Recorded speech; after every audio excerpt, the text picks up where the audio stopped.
पुरानी सभ्यताओं से जुड़े अनसुलझे राज कई कॉन्स्पिरेसी थ्योरिस्ट्स के लिए प्रेरणा का स्रोत रहे हैं।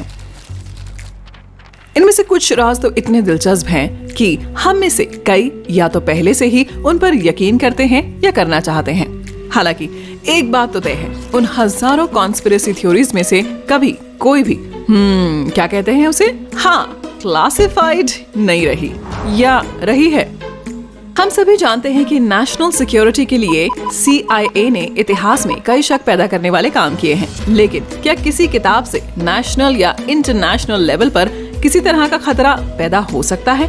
CIA ने हाल ही में एक किताब के कुछ हिस्सों को डीक्लासिफाई किया है, जिसमें खोई हुई पुरानी सभ्यताओं और हजारों साल पहले उन्हें तबाह कर देने वाली कैटास्ट्रोफिक घटनाओं के बारे में बात की गई है। ये मिस्टीरियस किताब 1963 में चैन थॉमस नाम के एक आदमी ने लिखी थी और इसे 1965 में इमर्सन हाउस पब्लिश करने वाला था, जिसे CIA ने रोक दिया। किसी अनजान वजह से उन्होंने इस किताब को क्लासिफाइड कर दिया और इसे कभी भी आम लोगों के लिए रिलीज नहीं किया गया। हाल ही में इस किताब को आम लोगों के लिए रिलीज किया गया है, लेकिन यहाँ कहानी दिलचस्प हो जाती है। इस कहानी को फ्रीडम ऑफ इंफॉर्मेशन एक्ट के तहत 2013 में डीक्लासिफाइड कर दिया गया था, लेकिन इसे 2016 तक आम लोगों के लिए रिलीज नहीं किया गया और जो रिलीज किया गया वो काफी सवालिया निशान उठाता है। इस डॉक्यूमेंट का ओरिजिनल वर्जन 284 पेज का था, लेकिन जो PDF ऐसे रिलीज किया गया उसका आधे से ज्यादा कंटेंट सेंसर कर दिया गया था। उसमें सिर्फ 57 पेज थे, जो कि पूरी किताब का सिर्फ 1/5वां हिस्सा है। इसके पेज इस तरह से एडिट किए गए थे कि आपको हटाए गए पेज के बारे में पता भी नहीं चलेगा। कोई भी नहीं जानता कि इस किताब को क्लासिफाइड ही क्यों किया गया, लेकिन इसमें कुछ दिलचस्प मटेरियल है जो मैंने इकट्ठा किया है। किताब का लेखक काफी इमेजिनेटिव था और उसे पुरानी सभ्यताओं से काफी प्यार था। हालांकि लेखक ने जो किताब में बताया है वो काफी थॉट प्रोवोकिंग है, फिर भी इसमें मौजूद काफी चीजें बहुत अजीब है। जैसे लेखक का मानना है कि हमारा ग्रह पोल शिफ्ट्स और अर्थ क्रस्ट डिस्प्लेसमेंट्स के कभी ना खत्म होने वाले एक साइकिल में लॉक्ड है, जो 6000 साल से भी पहले मौजूद कई सभ्यताओं के पूरी तरह से तबाह होने के लिए जिम्मेदार है। ये सभ्यताएं सुमेरियन से भी पहले मौजूद थीं। लेखक का मानना है कि इन घटनाओं ने मीटियोर्स की तुलना में पृथ्वी को ज्यादा नुकसान पहुंचाया है। लेखक की थ्योरी कुछ आर्टिफैक्ट्स पर आधारित है जो दुनिया भर में मौजूद हैं, लेकिन उन पर अभी तक ध्यान नहीं गया है। हम इस पर कुछ देर बाद बात करेंगे। इस किताब में जिन मास एक्सटिंक्शंस पर बात की गई है उसमें आइस एज का खात्मा शामिल है, जब उत्तरी यूरोप, उत्तरी अमेरिका और कनाडा से 3.2 किलोमीटर मोटी बर्फ की चादरें गायब हो गई थीं और 100 प्रजातियां गायब हो गई थीं।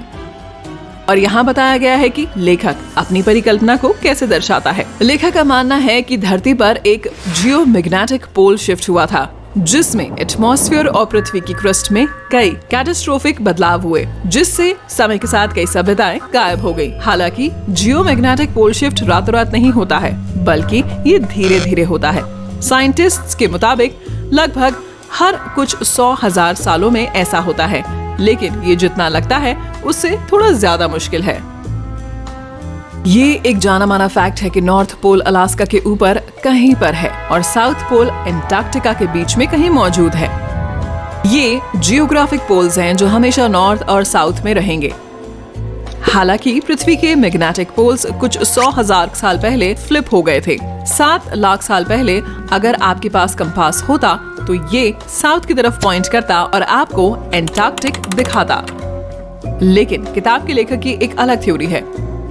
उसका मानना है कि नॉर्थ और साउथ मैग्नेटिक पोल्स का पलटना हर कुछ साल में नहीं बल्कि हर 12,000 साल में होता है और ये फ्लिप कुछ ही घंटों में पूरा हो जाता है, जिससे एक कैटास्ट्रोफिक एपोकलिप्स होता है। उसका मानना है कि पृथ्वी के कोर में एक विस्फोट की वजह से ऐसा होता है। ये विस्फोट मैग्नेटिक पोल्स के पलटने की वजह से होता है, लेकिन इससे पृथ्वी की क्रस्ट भी मूव करती है।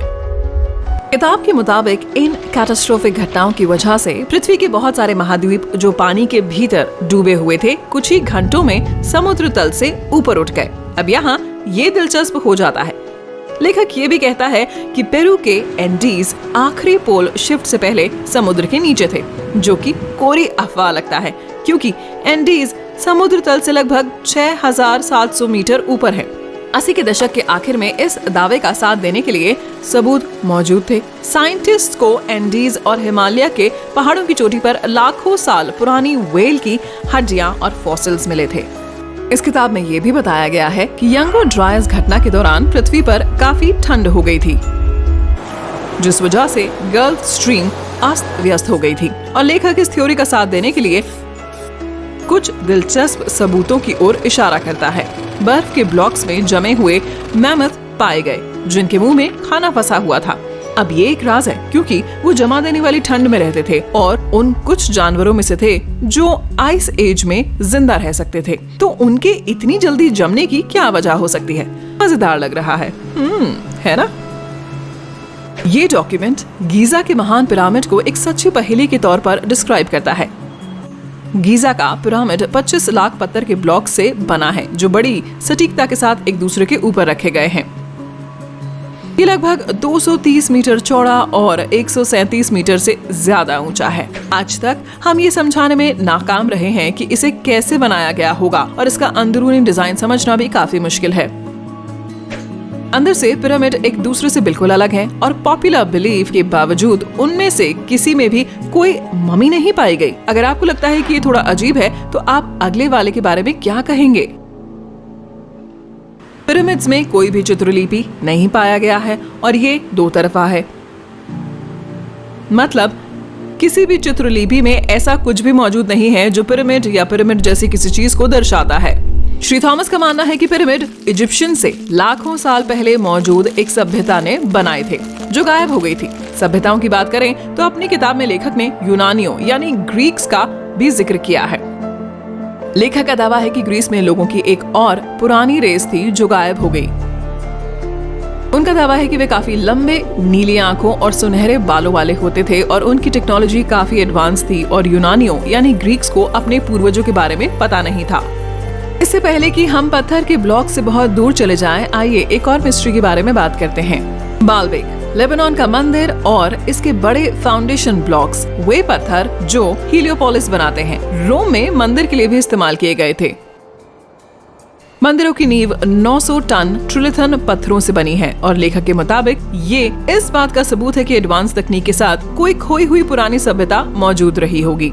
ज्यादातर आर्कियोलॉजिस्ट्स का दावा है कि वे पत्थर रोमन्स ने बनाए थे। हालांकि इसका साथ देने के लिए कोई सबूत मौजूद नहीं है। रोमन्स के पास पत्थर बनाने या उन्हें उठाने के लिए टेक्नोलॉजिकल इक्विपमेंट नहीं थे। तो आप सोच सकते हैं, हो सकता है उन्होंने उसी जगह उन्हें बनाया हो। खैर, उन पत्थरों को 9 मीटर ऊंचा भी उठाया गया था और मैथमेटिकल प्रिसिजन के साथ एक दूसरे के बगल में रखा गया था। आपको लेबनान में हीलियोपोलिस के टॉप पर मौजूद ब्लॉक्स के बारे में नहीं भूलना चाहिए, जिनका वजन 800 टन होता है। लेकिन अगला सुनिए, रोमन लोग इन पत्थरों के लिए खुद को क्रेडिट भी नहीं देते हैं। उन्होंने दावा किया है कि उन्होंने साइड्स को बनाया है, लेकिन वो गैर मामूली बड़े और भारी फाउंडेशन स्टोन्स का क्रेडिट नहीं लेते। लेखक रोमन राजधानी और लेबनान में बालबेक के बीच की दूरी के बारे में भी एक दिलचस्प बात बताता है। रोम के लोग दुनिया के सबसे बड़े मोनोलिथिक स्टोन्स को इतने रिमोट इलाके में और अपनी राजधानी से इतनी दूर क्यों बनाएंगे, और तो और इसका क्रेडिट भी नहीं लेंगे। खैर दोस्तों, ये मेरे लिए एक मिस्ट्री है। अब सबसे दिलचस्प पहेली पर चलते हैं। ईस्टर द्वीप, जो प्रशांत महासागर के बीच में या दुनिया से दूर मौजूद है। लेखक सवाल करता है कि लोगों ने इसे कैसे खोजा, या यहाँ तक कि इतने दूर के द्वीप में लोग कैसे बस गए। ईस्टर द्वीप के सिग्निफायर्स में से एक मोआई की मूर्तियां हैं, और मिस्ट्री ये है कि वे किसे और क्यों डिपिक्ट करती हैं। इससे भी बड़ा सवाल ये है कि उन्हें कैसे बनाया गया, कैसे मूव किया गया और उन जगहों पर पहुंचाया गया जहां वो पाई गई थीं। इस डीक्लासिफाइड डॉक्यूमेंट के मुताबिक ईस्टर द्वीप न्यू नाम के एक खोए हुए महाद्वीप का हिस्सा था, और ये एक पोल शिफ्ट के दौरान डिजास्ट्रस कैटेक्लिज्म में प्रशांत महासागर में डूब गया था। किताब के मुताबिक न्यू महाद्वीप दक्षिण अमेरिका जितना बड़ा था, और ईस्टर द्वीप उस महाद्वीप का बचा हुआ हिस्सा है। लेखक का मानना है कि अटलांटिस के खोए हुए शहर के साथ भी यही हुआ था। इसमें प्लाटो को ये कहते हुए कोट किया गया है कि अटलांटिस का पूरा शहर सिर्फ एक दिन में लहरों के नीचे मीलों तक डूब गया। भले ही पूरी कहानी बहुत ही दिलचस्प लगती है और कुछ दिलचस्प पॉइंट बनाती है, लेकिन साइंटिफिकली एक कैटेक्लिज्मिक पोल शिफ्ट जिससे पूरी सभ्यताएं तबाह हो जाएं, ऐसा मुमकिन नहीं है।